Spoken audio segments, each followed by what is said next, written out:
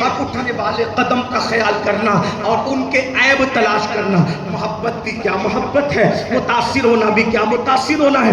ان کے عیب ڈھونڈنا ہے, ان کا نقص ڈھونڈنا ہے. وہ قدم اٹھائیں تو دیکھنا عیب کیا ہے, وہ بیٹھیں تو دیکھنا عیب کیا ہے, وہ لیٹے تو دیکھنا عیب کیا ہے. مختصر یہ سب سکھا دیا سب سے ہوشیار غلام کو. غلام گیا, جانے کے بعد پھر قافلہ واپس آیا تو خدیجہ ایک خواب پہلے دیکھ چکی تھی. خدیجہ نے قافلہ روانہ کرنے سے پہلے ایک خواب دیکھا تھا کہ چاند میری گود میں اتر آیا, اس کی روشنی سے سب منور ہو گیا.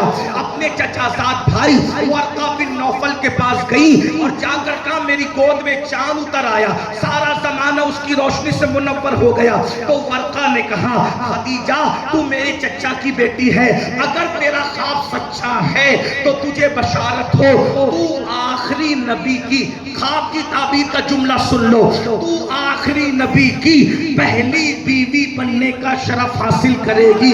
تو آخری نبی کی پہلی بیوی بننے کا شرف حاصل کرے گی. اگر تیرا خواب سچا ہے تو آخری نبی کی پہلی بیوی بننے کا شرف حاصل کرے گی. خدیجہ خود ہو گئی, اللہ ورقہ تو کبھی غلط کا تعبیر نہیں بتاتا, یہ بہت پڑھا لکھا نیک متقی ہے, لیکن یہ ایسی بات کر رہا ہے جو ہضم ہی نہیں ہوتی. اس مکے کے ماحول میں کون ہوگا آخری نبی؟ یہاں تو ایسے ایسے لوگ ہیں کبھی رسول اللہ کو اس وقت تک دیکھا نہیں تھا, لیکن جب حضور کو دیکھا تو خواب یاد آیا تو پھر بہت کچھ ہوا. کہہ رہی ہے عیب ڈھونڈنا عیب. اور اس کے بعد جب حضور آ رہے ہیں تو اپنی بچپن کی سہیلی نفیسہ کو لے کر اپنی ٹیرس پر بیٹھ گئی. ٹیرس پر بیٹھ کر کرسی لگا کے دیکھ رہی ہے قافلہ کیسے آ رہا ہے, کیسے آ رہا ہے, کیسے آ رہا ہے. میری امی جان ام المومنین سیدہ خدیجہ کہتی ہے, ہم سب کی امی جان ام المومنین سیدہ خدیجہ کہتی ہے, جب قافلہ دھوپ میں آ رہا تھا تو اونٹ گھوڑوں کی ٹوپوں سے جو دھول اڑ رہی تھی پورا قافلہ دھوپ اور دھول میں چھپ گیا. پورا قافلہ دھوپ اور دھول میں چھپ گیا تھا, لیکن ایک ٹکیا چہرے کی دھول اور دھوپ میں چمکتی ہوئی نظر آ رہی تھی. خدیجہ نے دیکھا. بس تقریر کتاب اور خطاب میں فرق ہوتا ہے. معذرت چاہتے ہوئے جو کتاب میں لکھا ہے خطاب میں وہ نہیں پیش ہو سکتا, کیونکہ کتاب پڑھے لکھے لوگ پڑھتے ہیں, خطاب میری جیسے ان پڑھ لوگ بھی سنتے ہیں. ان پڑھوں کے لیے اتنا نیچے اتر کے تشریح کرنا پڑتا ہے, ایکشن کرنا پڑتا ہے. میری بیٹی کہہ رہی تھی اجمیر میں تقریر کرتے وقت آپ نے آستین کیوں چڑھائی؟ میں نے کہا بیٹی ایکشن کر کے کچھ لوگوں کو سمجھانا تھا کہ عمر مولا علی سے محبت کیسے کرتے تھے. یہ بھی لوگ نوٹ کرتے, باہر والے تو کرتے, گھر والوں سے بھی مشکل ہے.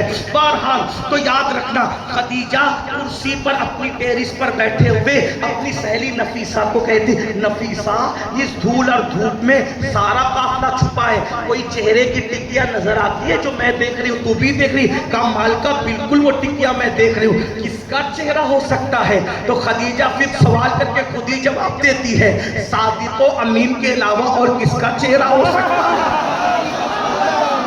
ابھی نہ قرآن نازل ہوا نہ ابھی اسلام کے ڈنکے بجے, لیکن خدیجہ کہہ رہی ہے پتا چلا نہ دھوپ ان کا چہرہ چھپا سکتی ہے نہ دھول ان کا چہرہ چھپا سکتی ہے. اسی لیے تو یاروں کو چہرے والدہا کے ذکر سے بڑی تکلیف ہے. سارے ذکر ہونے دو, ذکر محمد مت ہونے دو. جو دیکھتا ہے وہ بھی دیوانہ ہوتا ہے, جو سنتا ہے وہ بھی دیوانہ ہوتا ہے, اس لیے نہ بولنے دیتے نہ دکھانے دیتے. سنو. اب بہرحال خدیجہ قافلہ دیکھ رہی ہے. میسرہ جلدی سے تیز رفتار اونٹنی لیتا ہے, اونٹنی دوڑاتے آتا ہے, ملکہ کے قدموں میں بیٹھتا ہے. ملکہ مبارک. کیا ہوا میسرہ؟ ملکہ بہت مال لے کر کے آ رہے ہیں ہم لوگ, ہر سال جتنا منافع ہوتا تھا لوگ کھا لیتے تھے, ہر سال سے 10 گنا زیادہ, ڈبل ٹریپل بہت زیادہ منافع. میسرہ چپ خاموش.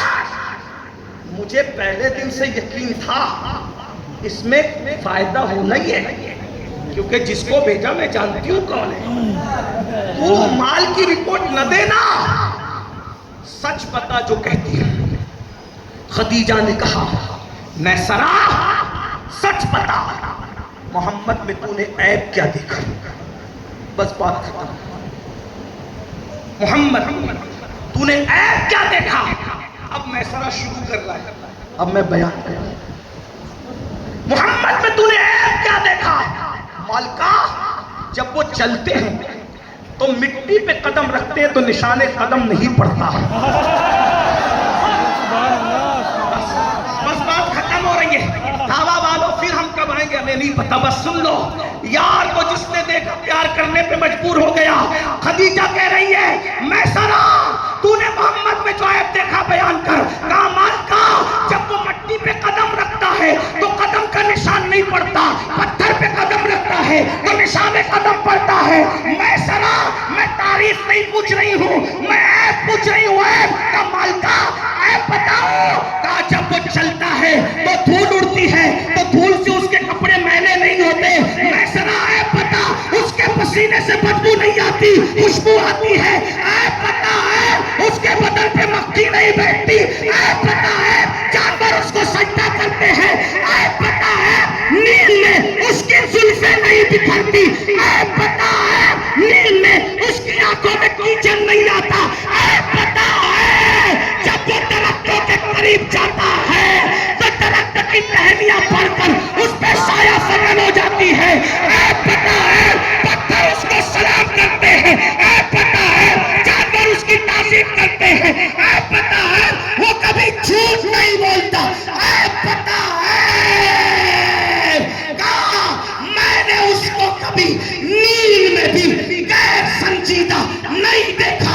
عیب بتا ہے وہ تو دشمن کو بھی ماؤں کی طرح پیار دیتا ہے۔ عیب بتا ہے اس کے منہ سے مشک سے زیادہ خوشبو آتی ہے۔ عیب بتا ہے وہ مسافہ کرتا ہے تو مسافہ کرنے والوں کے ہاتھ مہک جاتے ہیں۔ او عیب بتا ہے وہ سچا ہے، وہ صادق ہے، وہ امین ہے۔ عیب بتا ہے وہ نہ نہائے اس کی خوشبو بڑھ جاتی ہے۔ او میسرہ عیب بتا ہے۔ تو میسرہ رو کر کہتا ہے مالکہ تیرا نمک کھایا ہے نمک، اگر تو میرے ایک ہاتھ میں چاند رکھ دے اور دوسرے ہاتھ میں سورج رکھ دے اور پھر تو مجھ سے پوچھ کہ محمد میں عیب کیا ہے، تو میں اللہ کی قسم کھا کر کہتا ہوں یہی وہ ہستی ہے جس کو اللہ نے ہر عیب سے پاک پیدا کیا۔